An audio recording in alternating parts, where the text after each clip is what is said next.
வேதம் சொல்கிறது, அவர் சோர்ந்து போகிறவனுக்கு பலன் கொடுத்து திக்கற்றவர்களை எல்லாம் தேற்றுகிற கர்த்தர் நம்முடைய. ஆமென்.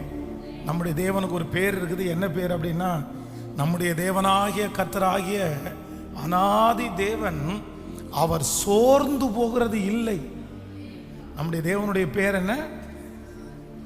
பக்கத்தில் கையை பிடிச்சு சொல்லுங்க, அவர் சோர்ந்து போகாத கர்த்தர்.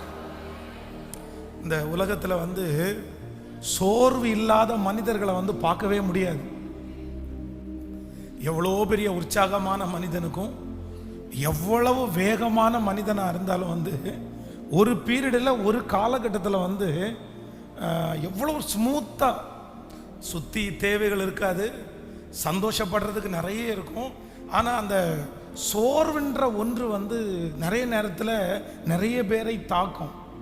ஆனால் ஒன்று நீங்கள் ரொம்ப கவனமாக நினச்சிக்கோங்க, இந்த சோர்வுக்கு ஒரு மனுஷனை அவனுடைய எதிர்காலத்தை அவனுடைய லட்சியத்தை அழிக்கக்கூடிய சக்தி சோர்வுக்கு இருக்குது. எலியா என்கிறவன் நம்மை போல பாடுள்ள மனுஷனாக இருந்தும் மழை வராதபடி வேண்டி கொண்டான். அவனுடைய ஜெபத்திற்கு பதில் வந்துருச்சு. எலியா சாதாரணமான ஆள் கிடையாது. அவரை பார்த்தா எல்லாருமே நடுங்குவாங்க. தனக்கு முன்பாக இருக்கிற சவால்களை மிக தைரியத்தோட சந்தித்தவர் எலியா. ராஜாவுக்கு முன்னாடி சவால் விட்டவர் எலியா. அவர் சொல்லுகிறது அப்படியே நடக்குது. ஆனா அந்த ஒரு மனுஷனுக்கு தனக்கு முன்பாக ஊழியம் இருக்குது, இன்னும் செய்ய வேண்டிய நிறைய இருக்குது. ஆனா சோறு இருதயத்துல ஆளுகை செஞ்சதுனால அவருடைய வாயில என்ன அறிக்கை செய்யறார் அப்படின்னா, போதும் கர்த்தாவே, என் ஆத்துமாவை எடுத்துக்கொள்ளும், என் பிதாக்களை பார்க்கலும் நான் நல்லவன் அல்ல. ஆண்டவருடைய பிள்ளைகள் நீங்க சோர்விலிருந்து நீங்க வெளியே வரல அப்படின்னு சொன்னா உங்க தரிசனம் மூடப்பட்டுச்சு அப்படின்னு அர்த்தம். அவ்வளவுதான், அதுக்கு மேல உங்களுக்கு தரிசனமே இருக்காது. சோர்வு ஒரு மனுஷனை தற்கொலை வரைக்கும், அப்படின்னா சாவு வரைக்கும். இதுக்கு மேல இந்த உலகத்துல நான் வாழ்ந்து என்ன பிரயோஜனம்? நான் எதுக்காக வாழணும்? வேணாண்டவரே, என்னுடைய ஜீவனை எடுத்துக்கொள்ளும். தீர்க்கதரிசிக்கு என்ன அவனுக்கு பாதுகாப்பு இல்லை, ஆண்டவர் அவனுக்கு என்ன கொடுத்து வைக்கல. அதனால இந்த ஜெபத்தில் இருக்கிற யாராவது ஒருத்தர் நீங்க சோர்வின் வழியாக போய் கொண்டிருக்கிறீங்கன்னா, சோர்வை நீங்க தீனி போட்டு வளர்த்தாதீங்க, சோர்வுக்கு இடம் கொடுக்காதீங்க. சோர்ந்து போகிற ஒரு மனுஷனுக்கு என்னதான் கொடுத்தாலும் நீங்க அந்த சோர்விலிருந்து வெளியே வராம அதுல யாராலையும் விடுதலை கொடுக்க முடியாது. நீங்க தான் அதுல எழும்பணும். நீங்க தான். சிலர் காலையில எழும்பும் போதே நீங்க சோர்ந்து போனா உங்களுக்கு முன்பாக இருக்கிற வேலைகளை கடமைகளை கூட செய்ய முடியாத அளவிற்கு நீங்க சோர்ந்து போய் படுத்திருந்தா, அதான் கல்லாப்பட்டியில் நிற்க வேண்டிய ஒரு வீட்டினுடைய உரிமையாளர், ஒரு கடையினுடைய உரிமையாளர், காலையிலிருந்து நீங்க 11 மணி வரைக்கும் அந்த கடைக்கே போகாம இருந்தா அந்த கடை எத்தனை நாள் ஓடும்? கேட்டால் எனக்கு ஒரு மாதிரி இருக்குது, எனக்கு டயர்டாக இருக்குது, எனக்கு கஷ்டமாக இருக்குது. இந்த சோர்வுக்கு நீங்கள் இடம் கொடுத்தீங்கன்னா அந்த டயர்டு உங்களை விட்டு போகவே போகாது. இந்த வருஷத்தில் இந்த ஆண்டு நீங்கள் ஒரு தீர்மானம் எடுக்கணும்.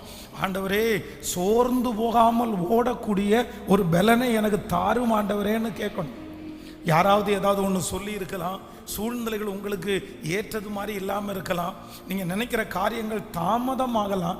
ஏதோ ஒன்றை வச்சு சத்ரு உங்களை சோர்வுக்குள்ளாக அகப்படுத்துகிறான் அப்படின்னு சொன்னால் இன்னைக்கு ஒரு தீர்மானம் எடுங்க. ஆண்டவரே, நான் சோர்ந்து போக மாட்டேன், என்னை பலப்படுத்துகிற கிறிஸ்துவினாலே எல்லாவற்றையும் செய்ய எனக்கு பலன் உண்டு. சோர்வின் ஆவிகளை கர்த்தர் எடுத்து போட்டு என்னை உற்சாகத்தின் ஆவியினால நிரப்புகிற கர்த்தர் அவர். ஹல்லேலூயா. எனக்கு உற்சாகத்தை கொடுங்க ஆண்டவரே. சங்கீதக்காரனாகிய தாவீது தவறை செய்து சோர்ந்து போயிருக்கும் போது ஆண்டவரிடத்துல ஜெபிக்கிறான், உற்சாகமான ஆவி என்னை தாங்கும்படி செய்யும். இந்த பாட்டை பாடிட்டே இருக்கும்போது நம்ம எல்லாரும் அப்படிதான் ஜெபிக்க போறோம். ஆண்டவரே, ஒரு உற்சாகமான ஆவி என்னை தாங்கட்டும் ஆண்டவரே.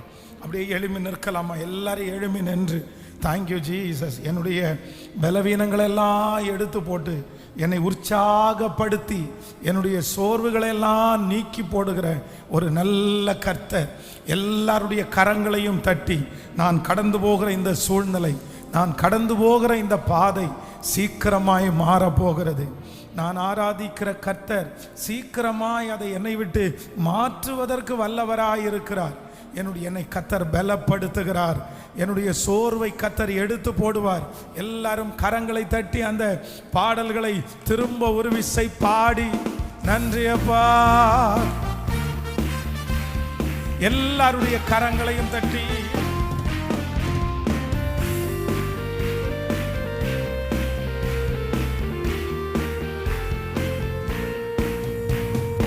உள்ளார்ந்த மனிதன் நாளுக்கு நாள் புதிதாக்கப்படுகின்ற நேரம் இது.